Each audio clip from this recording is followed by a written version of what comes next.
Hello, in this demonstration video, I'll be showing you how to light for indoor conditions that is applicable to multiple scenes. So one of the first steps that we can take to really elevate our level of lighting is by, well, taking out the lighting that we are provided with. So blackout curtains, example, we can use to basically cover our windows to get rid of all the light so that when we take in artificial lighting, so something like an LED or tungsten light, it doesn't have to compete with anything else, and we can be really specific with what we want.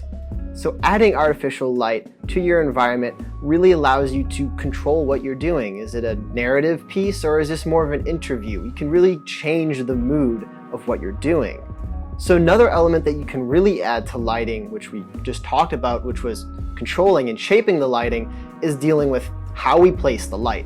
Right now we have it in the typical interview style, a couple degrees down, maybe anywhere between 10 and 20, and more of a 30-degree angle to the front of our subject.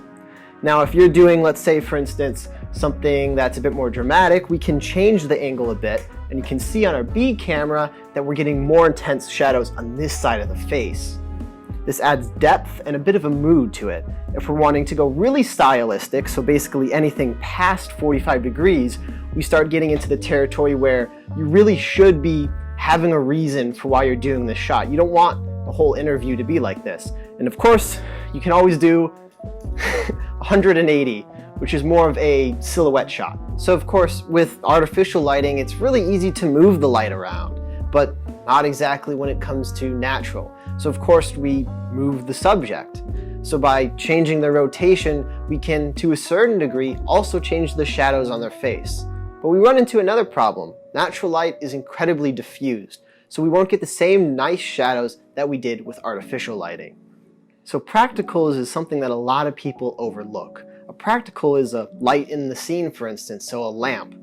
And the reason why you would add practical lighting to your subject is to really make the background come alive. We can see here with our subject that the background is just bland. All the light that's coming to it is from our softbox.